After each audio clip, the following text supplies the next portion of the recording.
안녕하세요, 리뷰클라스입니다. 며칠 전 환경부에서 현대 아이오닉5의 주행거리가 공개된 후 예상과는 다소 차이가 있는 주행거리에 많은 논란이 되고 있습니다. 오늘은 발표된 아이오닉5와 경쟁 차종과의 주행거리 비교 및 아이오닉5를 그래도 꼭 구매해야 되는 이유에 대해서 알아보겠습니다.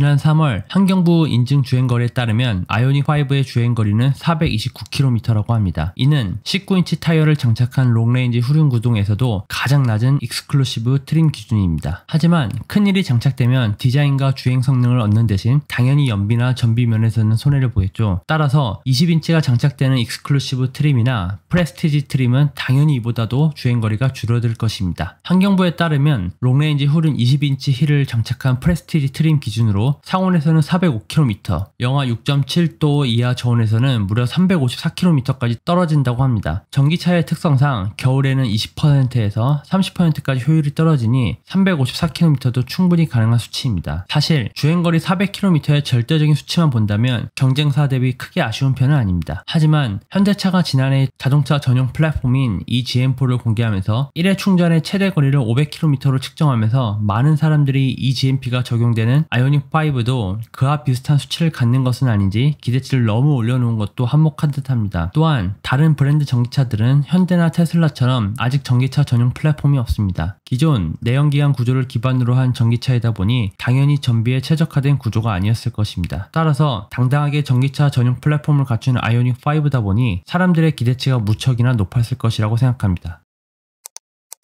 그럼 경쟁 차종과의 간단한 주행거리를 비교해 보겠습니다. 현대 코나 EV의 경우 406km, 쉐보레 볼트 EV 414km, 르노 조에는 309km, 제규어 아이페이스 333km, 벤츠 EQC 309km, 아우디 이트론 307km입니다. 코나 EV와 볼트 EV를 제외하고는 아이오닉5의 주행거리가 아직까지는 훨씬 길죠. 다음은 전기차 시장 압도적 1위의 테슬라와 비교해보면 모델 X는 421km, 모델 Y는 511km, 모델 3 496km입니다. 모두 대용량 배터리를 탑재한 롱레인지 모델 기준으로 최소 400km 이상의 준수한 주행거리를 보여주고 있습니다. 테슬라와 비교한다면 아이오닉5의 주행거리가 다소 아쉬운 점도 분명 존재하지만 아이오닉5를 구매할 매력 포인트는 충분합니다. 전기차에서 가장 중요한 요소가 주행거리 및 배터리임은 그 누구도 부인할 수 없지만 자동차가 삶의 일부가 되어버린 요즘 한국인에게는 특히 생활공간으로서의 안락함과 편리함도 무시할 수가 없습니다. 애초에 아이오닉5는 생활공간 컨셉으로 기획된 모델로서 공기저항 개수도 일부 포기하면서 각지고 넓은 내부 공간을 갖고 천장도 높아졌습니다. 또한 시장에서 가장 좋은 히트펌프도 제공하고 테슬라에도 없는 V2L 기능까지 있습니다. 그리고 휠베이스도 테슬라보다 훨씬 길고요. 그리고 가장 중요한 것은 바로 실제 주행거리입니다. 구독자 여러분께서 에코모드와 함께 신들린 발 컨트롤을 보여주신다면 분명 생각보다 나은 전비를 보여줄 겁니다. 주행거리로 한창 논란이 되고 있는 화제의 자동차 아이오닉5. 확실한 것은 물량이 없어서 당장 사고 싶어도 살 수 없는 차라는 것입니다. 앞으로도 전기차와 관련된 소식 및 사람들이 궁금해하는 이야기들을 많이 올려보겠습니다. 도움이 되셨다면 구독과 좋아요 부탁드리겠습니다.